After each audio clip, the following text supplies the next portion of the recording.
Salam damai dan sejahtera di dalam nama Tuhan Yesus Kristus. Firman Tuhan hari ini untuk kita baca, kita dengarkan dan renungkan bersama dari surat Yakobus pasal yang pertama ayat 9 sampai 11. Demikianlah firman Tuhan.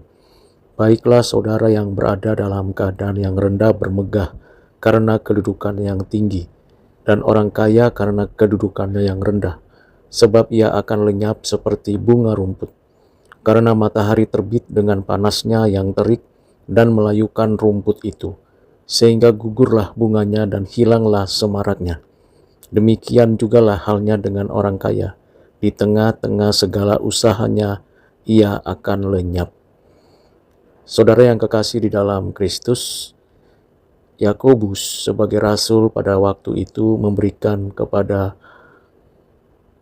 orang-orang yang ada di perantauan atau yang berada di luar Yerusalem dan tanah Israel, mereka yang berada di dalam diaspora itu mendapatkan nasihat dan mencermati kondisinya masing-masing.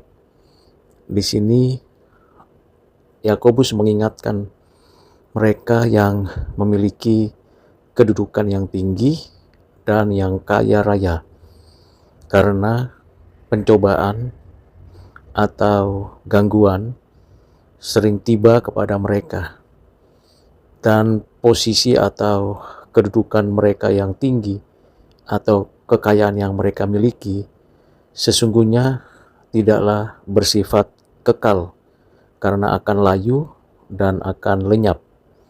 Bahkan tidak ada yang bisa mempertahankannya. Dalam bagian ini, Matthew Henry memberikan tafsiran yang cukup penting untuk kita renungkan.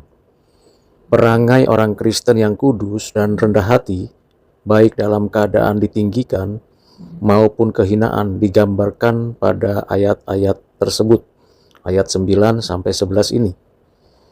Sesungguhnya ini ada hubungannya dengan pencobaan yang sedang dihadapi orang Kristen pada masa itu, karena memang tidak mudah mempertahankan kedudukan tinggi sebagai orang Kristen pada zaman itu, juga tidak mudah untuk bisa menikmati kekayaan karena keyakinan kepercayaannya sebagai orang Kristen pada waktu masa-masa kekristenan awal. Baik orang miskin maupun orang kaya diarahkan untuk mengetahui atas dasar apa saja mereka dapat membangun sukacita dan penghiburan mereka. Di sini dapat kita camkan, pertama, orang-orang dari kalangan rendah harus dipandang sebagai saudara. Baiklah saudara yang berada dalam keadaan yang rendah. Kemiskinan tidak merusak hubungan di antara orang-orang Kristen. Dan ini sering kita lihat saat ini, karena status sosial ekonomi biasanya persaudaraan menjadi hambar dan tidak lagi seharmonis pada masa-masa tidak ada status sosial yang lebih tinggi atau lebih rendah.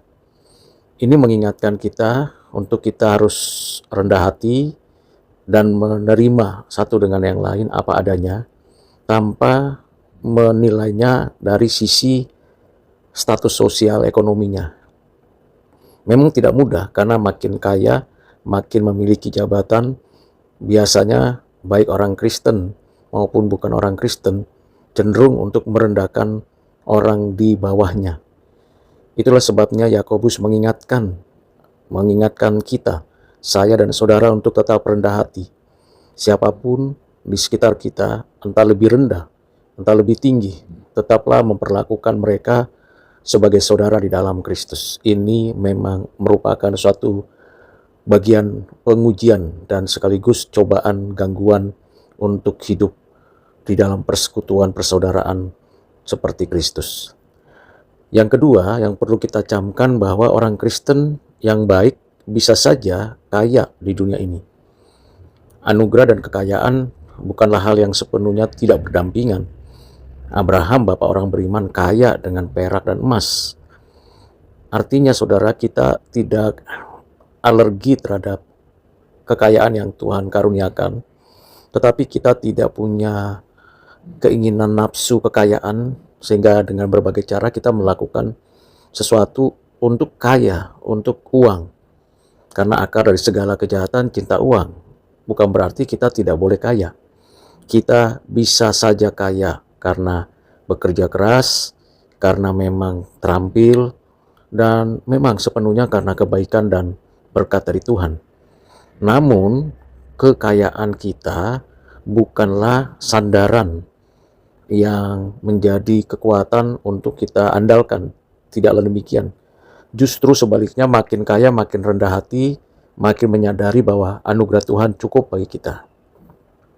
Bagian ketiga yang perlu kita camkan, baik orang miskin maupun orang kaya, boleh bersuka cita. Tidak ada keadaan dalam hidup yang membuat kita tidak bisa bersuka cita di dalam Allah.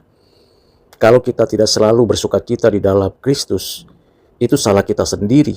Orang dari kalangan rendah boleh bersuka cita jika mereka diangkat menjadi kaya dalam iman dan menjadi ahli waris kerajaan Allah. Orang kaya juga boleh bersuka cita dalam pemeliharaan ilahi yang merendahkan hati, karena pemeliharaan seperti itu membuahkan kecenderungan pikiran yang merendah, yang bernilai tinggi di mata Allah. Apabila ada orang yang menjadi miskin demi kebenaran, kemiskinan mereka justru membuat mereka diangkat. Adalah sebuah kehormatan untuk tidak dihormati karena Kristus. Kepada kamu dikaruniakan untuk menderita. Semua orang yang direndahkan dan direndahkan oleh karena anugerah Allah dapat bersuka cita dengan pengharapan bahwa mereka akan ditinggikan di surga nanti. Pada bagian yang ketiga ini kita memberikan diri pengertian bahwa entah kita miskin, entah kita kaya, kita seharusnya bersuka cita karena anugerah Tuhan, pemeliharaannya atas iman kita. Kalau kita miskin, jangan minder, tapi tetap berjuang. Bisa jadi kita miskin karena kemalasan dan kecerobohan kita. Sebaliknya kalau kita kaya, jangan sombong, jangan angkuh, justru makin rendah hati. Kita baik miskin maupun kaya tetap bersuka cita di dalam Kristus. Kalau kita miskin, terus berjuang tetap mempertahankan kebenaran dan kesucian. Sementara ketika kita kaya, kita tetap memperjuangkan belajar mengasihi dan memberikan perhatian kepada orang lain. Pelajaran yang keempat, kita harus mencermati mengapa orang kaya, kendati pun dengan kekayaan mereka, harus merendah di mata mereka sendiri. Yaitu karena baik mereka maupun kekayaan mereka akan berlalu. Ia akan lenyap seperti bunga rumput, ia dan kekayaannya bersama-sama dia akan lenyap. Karena matahari terbit dengan panasnya yang terik dan melayukan rumput itu, maka dari itu perhatikanlah. Kekayaan duniawi adalah hal yang akan layu. Kekayaan adalah suatu hal yang terlalu tidak pasti, terlalu tidak berarti untuk membuat perubahan yang besar atau yang dapat dibenarkan dalam pikiran kita. Seperti bunga menjadi layu di tengah teriknya sinar matahari, demikian juga halnya dengan orang kaya. Di tengah-tengah segala usahanya, orang kaya dan kekayaannya akan lenyap. Segala rencananya, keputusannya dan jeripayanya pun di dunia ini menjadi usaha-usaha yang bisa dikatakan tidak akan tetap, dan kesemuanya itu akan lenyap. Karena itu, Yakobus mengingatkan, hai orang kaya, tetaplah bersuka cita dalam pemeliharaan Tuhan yang telah membuat orang kaya menjadi kaya, melainkan terlebih dalam anugerah Allah, sehingga tetap rendah hati. Hendaklah bersuka cita dalam segala ujian dan cobaan yang mengajar orang kaya untuk mencari kebahagiaan hanya di dalam dan dari Allah sendiri, dan bukan dari kenikmatan yang akan binasa. Jadi bagian ini menjadi penting bagi orang kaya memperhatikan kehidupannya supaya semakin dekat dengan Tuhan.